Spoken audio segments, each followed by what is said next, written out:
Greetings and welcome. I'm Clint Sabom, Creative Director of Contemplative Light. And in this video, I'm going to be talking about Eckhart Tolle's The Power of Now and how those exercises can help you learn the deeper presence and stillness of God and go through a lot of the exercises he gives in the book.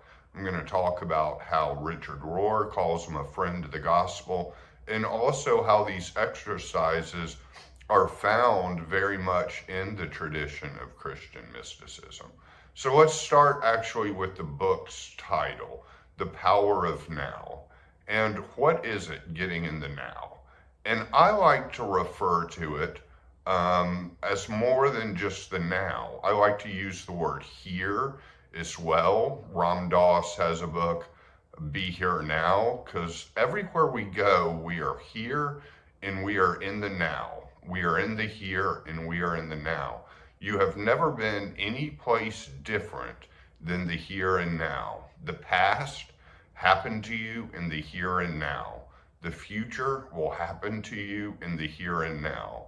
And I also call that the great here now, because I think it's actually another word that can be used for God, the great here now.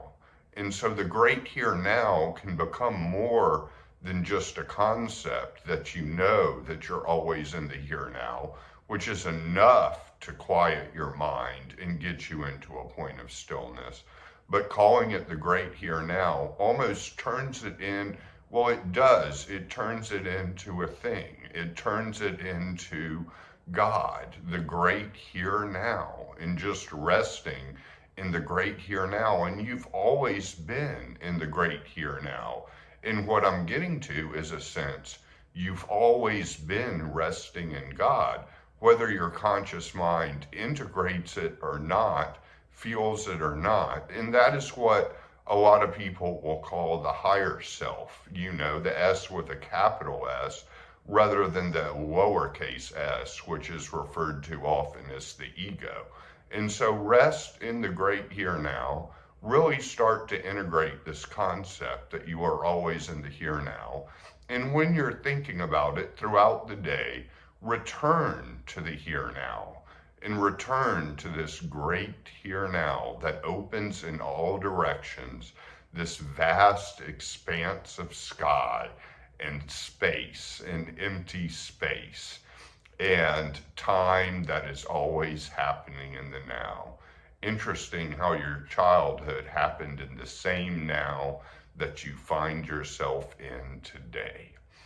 And another exercises he gives kind of comes out of Buddhism a little bit, but this concept of emptiness and nothingness, which I'm going to talk about, is often put in the Madhyamika school of Buddhism, but it can actually be found in Julian of Norwich talking about nothings, and the Trinity is three little nothings, and the hazelnut, that's a nothing, that in this nothing is contained everything, which is absolutely fascinating. In the emptiness, of course, is the impermanence that all things pass, but the emptiness can simply be something more like empty space. And it is the fact of science that most of matter is empty space, and most of yourself is empty space too. So you can think of all the empty space as your attention, and the thoughts as to actual physical objects. And this is an exercise that can really get you present.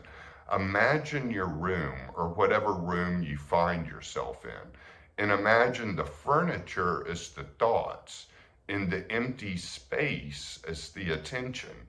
And you can begin to kind of distinguish that way between your attention that is not caught up in thoughts, that is just present, and the furniture sitting there as thoughts. Confine the thoughts to the actual furniture and the attention to the empty space. And that can bring you there completely. Another exercise is what a lot of yogis or even the practice of hatha yoga, the physical yoga, can get you into, and that is called the inner body. There are legs within the legs. There are arms within the arms. There is what I like to think of as the soul, the deep bodily presence that is basically inside of you.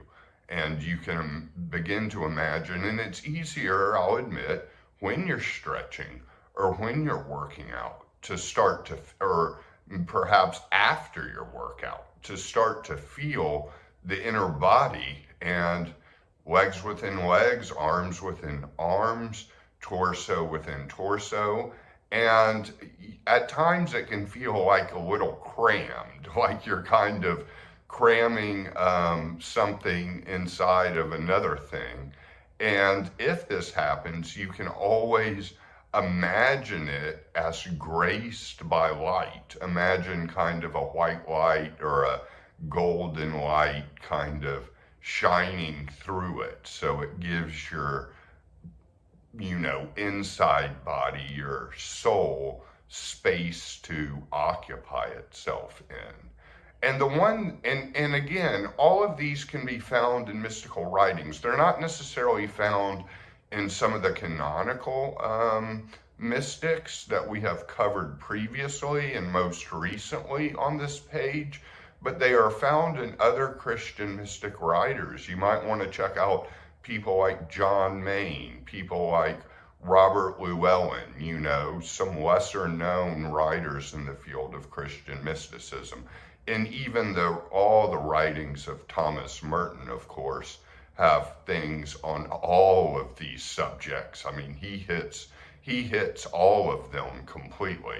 And many people go through a phase where they read nothing but Thomas Merton.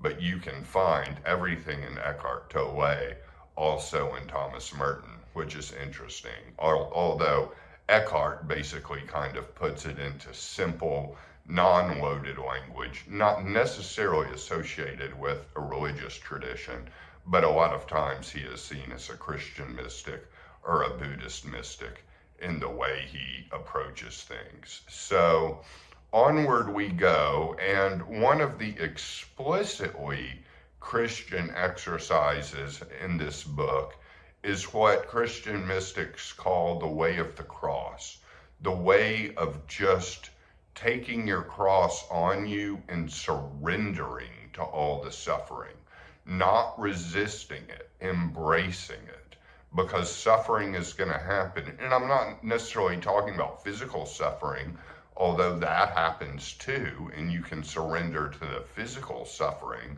and a lot of times that can ease the tension. But there's emotional suffering. Just the vicissitudes of life will end up causing you fear, causing you existential angst at times, causing whatever it is, anxiety, heartbreak, perhaps at the end of a relationship. All of those things can be simply surrendered to and walked forward to. And this is the way of the cross, using suffering. And what happens is, it's like the suffering is almost eaten. By not resisting it, by accepting the suffering, you basically transcend it. In the humanistic or existentialist psychologist Carl Rogers has an excellent quote in this, and he basically says, once I accept myself just as I am, with all my mistakes and all my imperfections, then I can change. It's a paradox, he says. And the paradox is acceptance changes you, but you're not trying to change, because if you were trying to change, you would be trying to correct the suffering. You accept the suffering, and then you dissolve it almost by embracing it rather than resisting it. So there's certainly more to Eckhart and more things, and I do know that there are probably people out there that discredit him a little, because he went from living the vast majority of his life below the poverty line kind of like you often think of the true mystic that's non-materialistic. And now he's absolutely huge, selling out stadiums and costing big bucks. And some people just get turned off by that. Although I seriously doubt he lives very extravagantly now. I would imagine he does good things with the money and doesn't, and doesn't drive a Rolls Royce, but I could be wrong. So cut him some slack. His books aren't very expensive. And really, the power of now is all you need to get to the stillness of God. And I personally read The Power of Now while I was living in a Christian monastery. So the abbot of the monastery gave me that book, and it was the first book he recommended I read, and made a note that this guy is a genuine mystic, and as Richard Rohr says, a friend of the gospel. And basically, I read the book there, and it very much helped me. Of course, I kind of had the space and the solitude and the silence to really get into the exercises there. And I do know that everyday life outside of a monastic setting can often get too hectic. But all you need to do with these exercises is go to them when you're thinking about them. Just a few moments a day, catch yourself. And the other one I'll mention before I close out this video is this silent observer. There is an observer in you that is very similar to like accessing the great here and now, where the observer is kind of behind all the thoughts. There's a silent observer that just sits there in silence and lets the thoughts come, because thoughts come. People think meditation is about going into thoughtlessness. Thoughts will come, and silence and stillness is relative. You can have varying degrees of it. You don't have to completely turn everything off.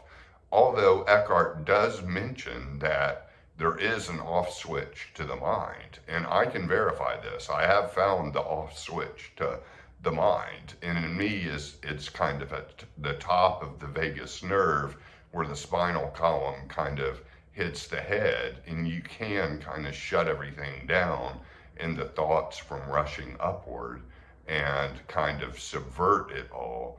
But you don't have to get there to have a lot of stillness. You can just sit in the silent observer behind everything. And that's another great practice to use. So I hope this video was helpful in some ways. Maybe it's slightly different than the previous videos we've done, but I do consider Eckhart Tolle a valuable mystic on the path to awakening. So, if you like this video, please like it, subscribe, and continue watching. We're revving up our YouTube page again, so look forward to more videos coming sooner and sooner than they have been for a while. And as always, many blessings to all of you, and thanks for watching.